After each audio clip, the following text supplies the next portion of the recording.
I wanted to make this video just to make it clear that my YouTube channel is not a channel where I'm going to make videos that are all about the investigation of what happened to Chris, or it's going to be all about tributes to him, or it's going to be me coming on just with webcam and reading articles and bashing on Chris's wife and Chris's mother-in-law, and I'm just not going to do that. And that's not who I am.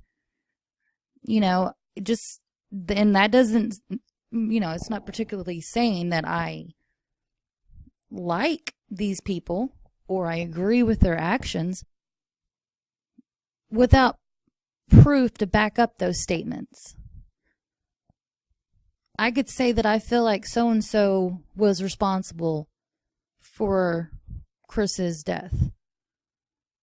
I can say I think that they are. I have a strong feeling about it. But I can't go on there and say that I know for a fact. And no one can. If that was true, they would already be arrested. There is no evidence. No hardcore evidence. And that's the sad part. And that's why there's so many frustrated people. I mean, I can come on here and make videos and show pictures of the last concert and go over his mannerism and go over statements found in the articles that, his wife, alt nation or whatever, all those things. And I could go on there and pick apart everything and say, this sounds fishy, this sounds, this is ridiculous, and, talk about her selling stuff so early and after he had died, and, which I have made comments about how I felt about that. I think it's too soon. I wouldn't even be thinking about it, but I'm not going to sit there and bash her about it and call her all these awful names because I don't know her. I know what I read about her. Sounds pretty bad. Makes her look really like not a very nice person. But I'm not 100% like, I don't like her because I really don't know. And I'm not one to judge people. I'm not God. I'm not here to be the judge and the jury of these people in Chris's life that who knows if they had anything to do with it or not. I'm hoping that we still can keep researching and hopefully someone will mess up. Hopefully one day someone will slip up and say the wrong thing. Hopefully one of the people that were there at the hotel that night, employee, guest, somebody, people at the concert, fans, someone has to come forward, you would think, one of these days, once things settle. Anyway, I just wanted to put the video out there, just so I know that people know why I do this. I don't even care if I have a lot of viewers. I mean, it's nice to have 1 or 2 people following me because I know that I'm actually making them happy by making these videos because they make me happy. I love watching them. I rewatch my videos because I love listening to him speak. He was very wise and elegant with his words, and he had such strong beliefs, and he inspires me every day to be a better person. And it's nice to watch these videos and listen to him speak and then listen to his lyrics and his songs just to remind me, kind of to get back in there and try your best to be the best you can be each day.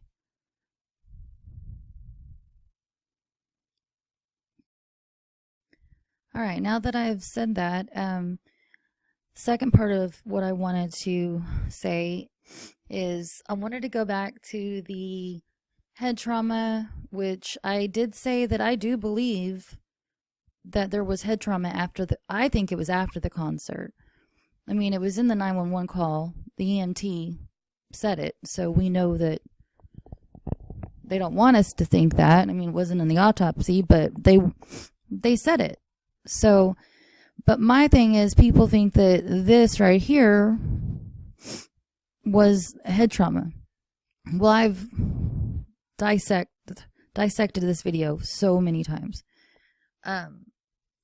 And, you know, you can get mad and say that I'm blind or whatever that lady said in one of the comments that I need glasses. It's just my opinion. I don't care if you think that that's a sore. That's fine. Great. It might be. I might be wrong. I don't know. I'm just going by what I think and what I've done in my, you know, researching. Now, the only reason why I'm going back to this is because when I was going through videos the other day, just kind of watching, excuse me, different videos throughout the years, and I was, you know, looking through pictures and kind of stopping the video frame by frame. I noticed this one. It was in, I did the screenshot so you would see. The Royal Albert Hall, London, 3/5/2016. Yeah. So he was walking away, and I was like, oh, wait a second. When the light hit, when they did the close-up, right there. Okay, so right there. These are the spots that I've been trying to show through other videos, showing on back, I think, 2009, when he was at the park swinging Tony. It shows that spot. It's like a calic or something, because I mean, I have one in the back of my head. Like, it looks like I'm kind of bald back there if I don't do my hair. And with his curly hair, if he doesn't do his hair, it'd be crazy back there, like this going this way, that going that way. But these are like the same spots that I'm constantly seeing, and that's what made me question the last concert. Let me go back here. Here's a closer look at it.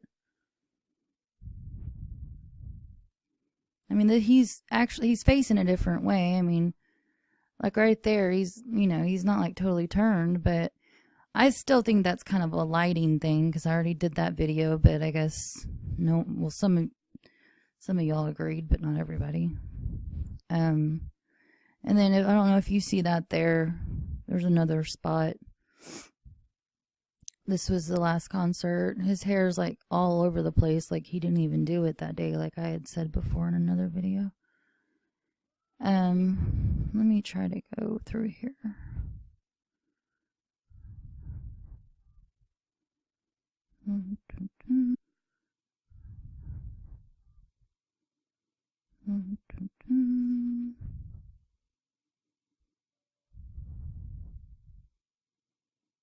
Oh yeah, that's the hotel that I wanted to show y'all. Hold on.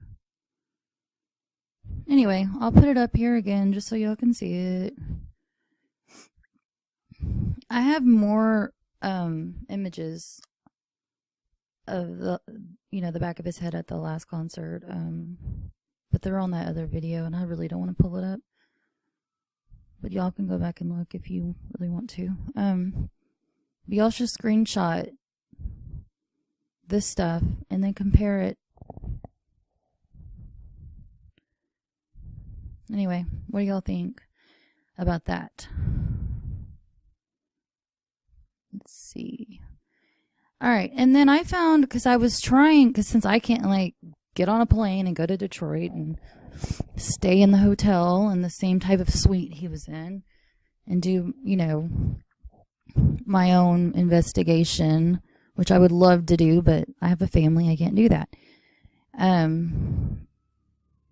I tried to find the suite online, someone that did a walkthrough video, just so I could kind of get a feel of like what it looked like. And the reason why I want to know that is because when I go through Martin Kirsten's statement, I want to like kind of visualize him walking through that door after he kicked it down, as he said, and kind of do a walkthrough in my own mind. Because when he said that he saw his feet as soon as he opened the door, from the video that I see and the photos, just like I had said in another one of my videos, he wouldn't have automatically seen his feet like he said. He would have had to walk around a little bit.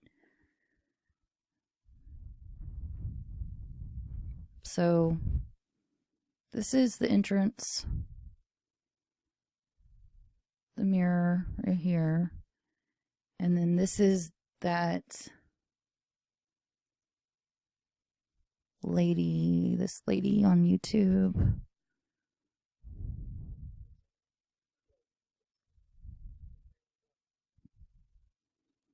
See, this would be, let me see, this is that carpet, and then there'll be like the little tables over here that you saw.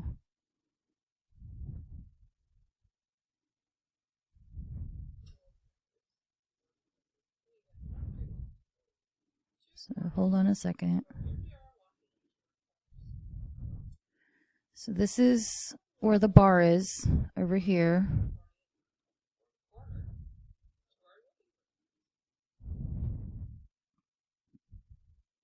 The table, where I think in the picture it looks like Martin sitting with the investigator doing his interview. In the picture, there's the wet bar that you see in. Hold on. I hate this thing.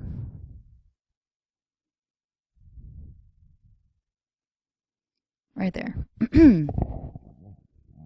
So when they went around the corner in that video, this is the table. Pretty sure that's Martin because the tattoo looks the same, and his ears kind of big, so it looked like him. This is the living room area. So when Martin came in, he would have kicked down the door, walked in, had to go around this way. This is where the bedroom door is. And Chris's suitcases, the black backpack.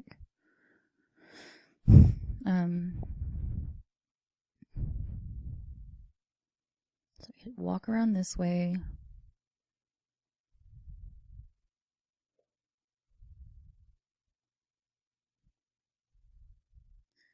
This is from Chris's hotel room.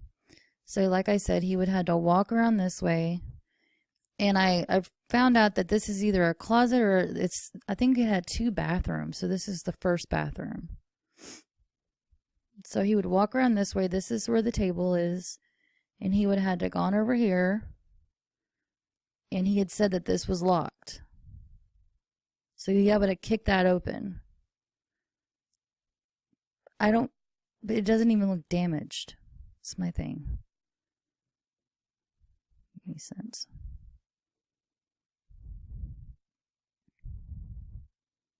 Hold on, I'm trying to get to the part where they walked in.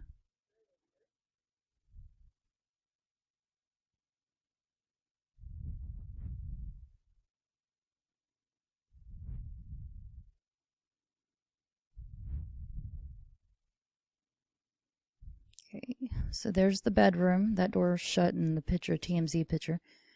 So he would have walked straight in. Something else. He would have... Piece it. Yeah, you can tell this is not something I do often. I'm not a professional. Let's go back. Okay. So yeah, he would have had to walked in. And he said that the bathroom's right there. He said he saw Chris's feet.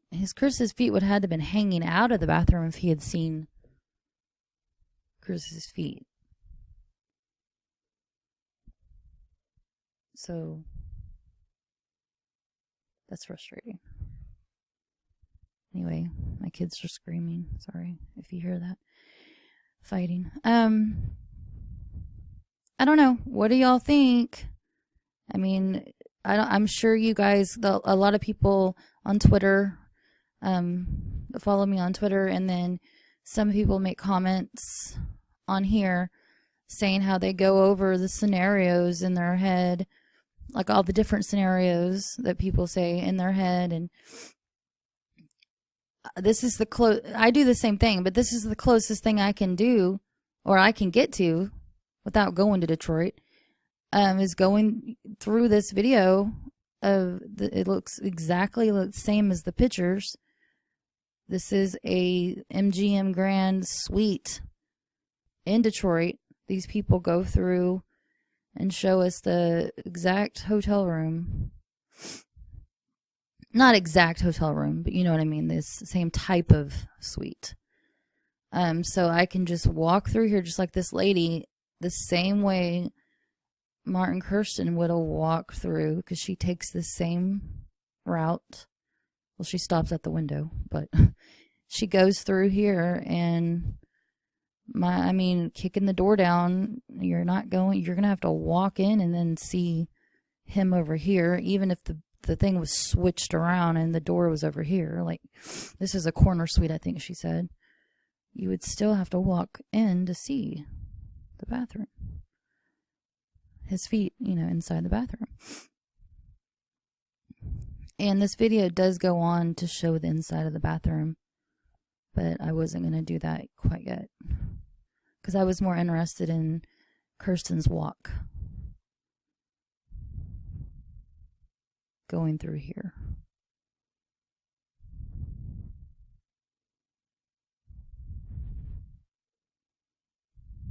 And 1 second. There's one other thing I wanted to say. I'm trying to find the picture.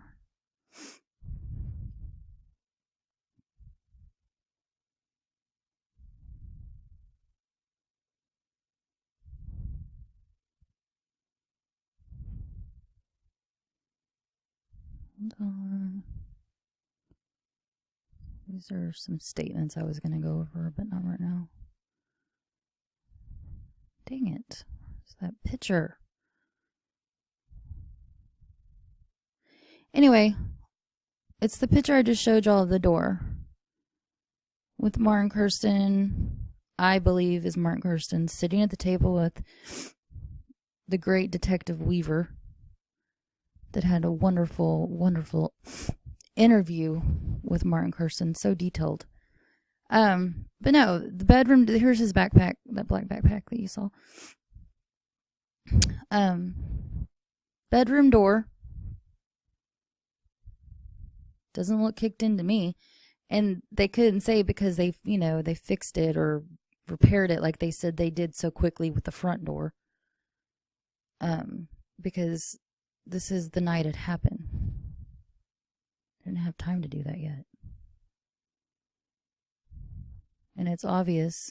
Because I used to think, by just flashing at these pictures, like going through the evidence, I used to think that the front door was right here. Because from the statements it said that Martin came in, kicked in the door, came in, and like he kicked in the bedroom door and saw his feet or something like that. It made me just think that this was the front door. I don't know. Because in other pictures you see this little not bar, but little table that has all the snacks and stuff on it, so close to the front door. So I'd always thought that. But after seeing the walkthrough on YouTube of the Detroit, those people going through their hotel, it gave me a whole new, look into what really it looks like. So I'm glad I found that video. I mean, it doesn't prove anything, but it just shows that Martin Kirsten couldn't have seen Chris's feet immediately, which I had already kind of thought that. Okay, well, I'm going to probably go over these statements later when I collect some of my thoughts. Okay, so I found some other pictures. I said I wasn't going to go look for them, but I did anyways. So, same picture I showed you earlier, but different view. He moved a little, so the lighting changed. Let me move it. There's it again as he's moving. Oh, that's kind of dark. You can't see that one. That's the one I showed you earlier. Same one. It's just moving here. I'm trying to see if I got a picture of him turned like in the other video back in 2015, I think.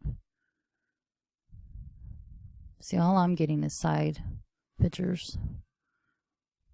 Here's one. See, that looks a lot bigger when he has his head turned the other way. That's what I'm trying to say. It's the lighting. I think it's the lighting. I'm not saying it is, so don't freak out and get all angry. See, it looks a lot bigger, and then as he's turning his head... Oh, I just had it. It almost disappears, because, I mean, he's facing the same way. It's like he just turns his head a little bit. But like I said, it doesn't really matter if it happened before or after. We know he had head trauma, but... September 17th, 2015. Chris says in an interview, I remember seeing how Lane reacted to Andy dying from drugs, and I think he was scared possibly. And I think he also reacted the same way when Kurt shot himself.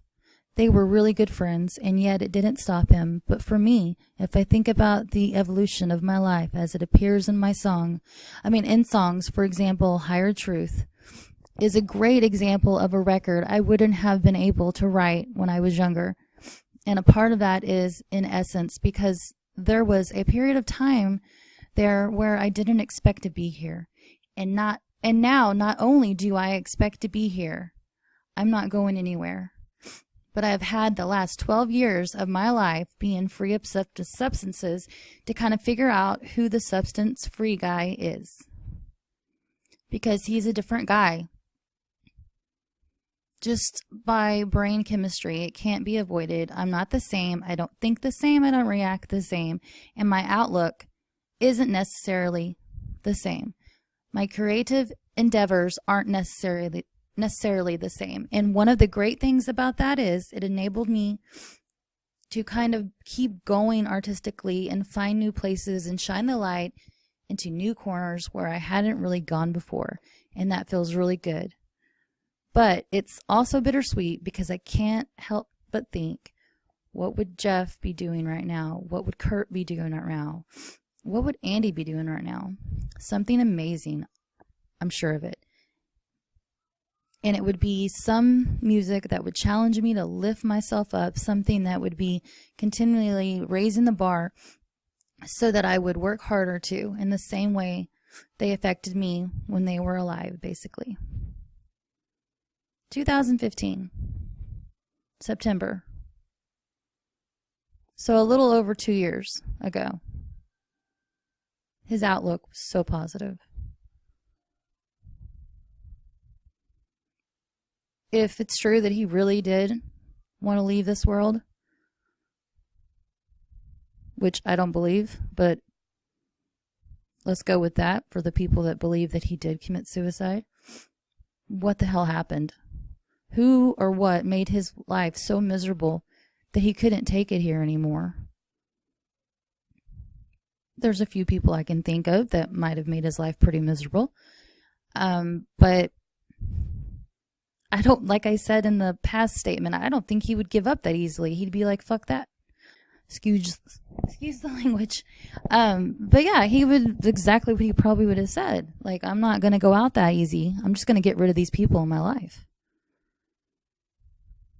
So that's that.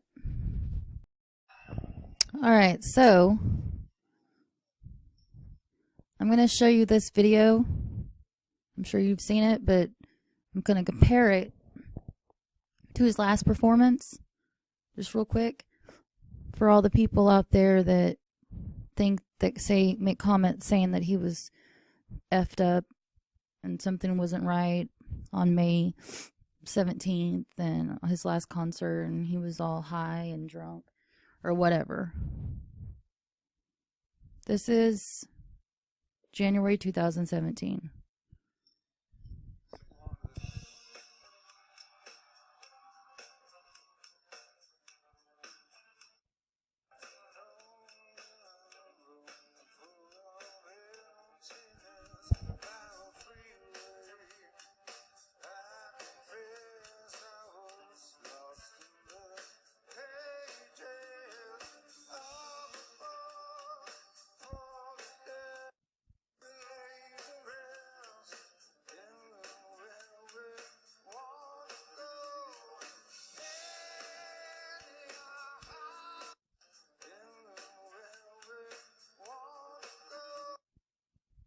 Look at his eyes.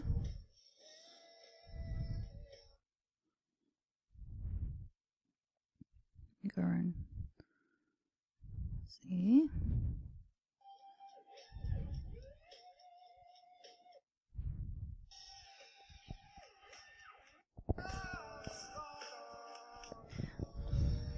The other guy in the band, he was screwing Chris up bad.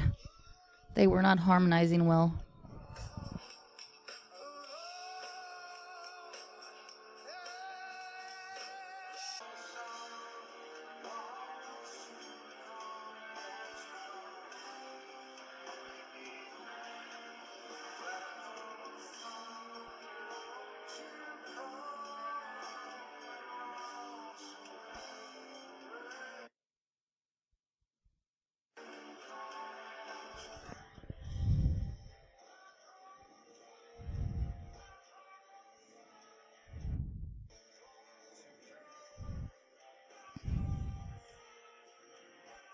There we go. He definitely sounds a lot better than he did in January. Even though he said that he was having, well, Vicky said, and his crew, I think, said that he was complaining about hearing. But his eyes don't look as out of it as they did back in January either.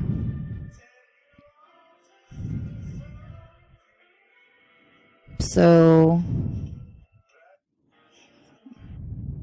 let me see.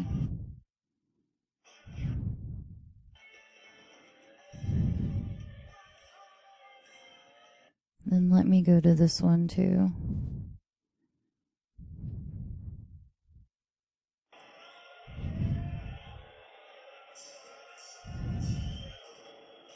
Let me see, he says, I don't know what he said there. I've never heard that part before. Or this one, this is a new one. Chris caught you guys. I don't know. If y'all know what he said there, please let me know, because now it's going to bother me. Let me see if this is close up here of his face. There we go. There it is.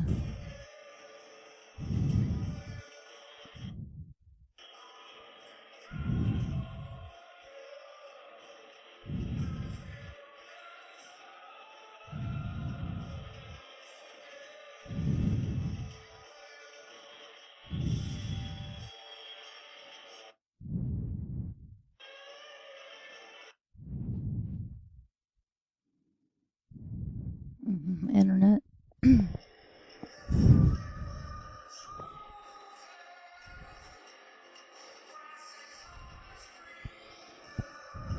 Anyway.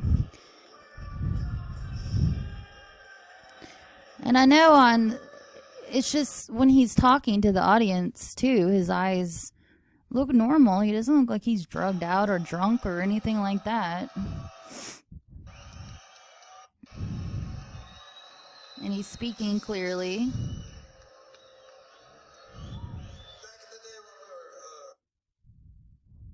Like right here.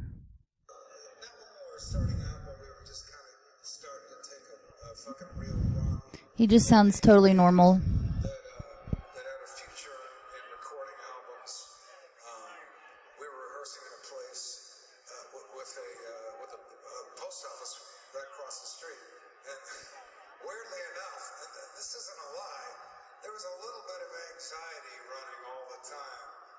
Somebody would show up with some fucking ridiculous automatic weapon at the post office and start shooting everybody, and then maybe one of us would catch a stray bullet. And somewhere in there, the inspiration to this song came. So yeah, like for people saying that he was fucked up at the last concert, I don't know. He looked tired. Dude was traveling constantly. He drove all the way, I think it said from Georgia or Mississippi, or I think it was Atlanta that he drove because he was scared of the flying in the weather. He drove all the way to Indianapolis. I mean, and then he had to put on a show. So, dude, he's freaking tired. That doesn't mean he was high or drunk or anything like that.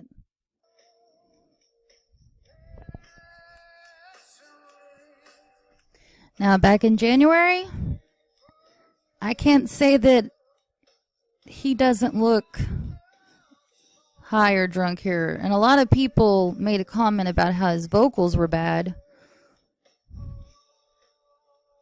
The vocals might have been bad because of a lot of reasons. But if you just ignore the vocals and just look at his face and his eyes and then compare it to the last concert, which one do you think looks like he might have been a little on something here? This is not sleepy. This is, I don't know. And when I say I don't know, that doesn't mean I don't know. Well, I technically don't know, but it's just my opinion of what I'm looking at and listening to. Oh Lord, I can't even listen to this. But like I said before, this is just, I can't even think of the words. It just makes me angry. His wife says that she missed the signs of addiction because she blames it on the Ativan, the medication. How do you miss this? If my husband was acting like this and sounded like that, I'd been like, what are you on? What happened? Oh, you know, did you drink something or how do you miss this performance? How do you blindly just, you just don't see it. She had to really not been paying attention because everyone else saw it. Anyway, and I want to make one more comment. I might have said this in the other video I did. I don't remember. But I'm going to say it again. The Ativan. Martin Kirsten said that he gave him his Ativan and then left the room, hotel room. But then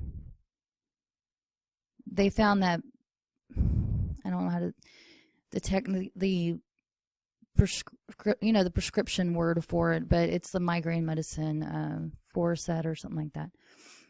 He had that in his bag or something. Someone said that, well, maybe it was in his backpack or maybe in his luggage, and they didn't take pictures of all of that, or I don't know. But that was found in his system. So it's okay for Chris to have that in his possession, and they trust him not to take too much of that, but yet they had to keep the Ativan safe with Martin just in case he went crazy on the Ativan. Does that make sense to you guys? Because it doesn't make any sense to me.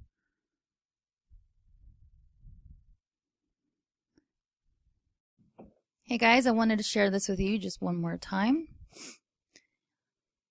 A statement Chris made, I think 2015, says, I made the decision to do everything I wanted to do for years but was afraid of.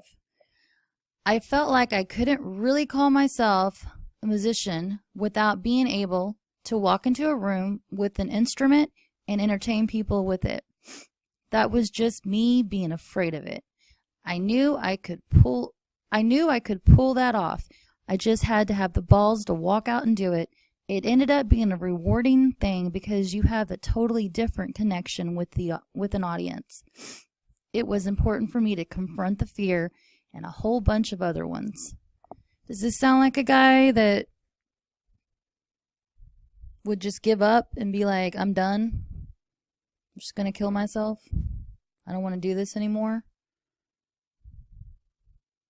Doesn't to me.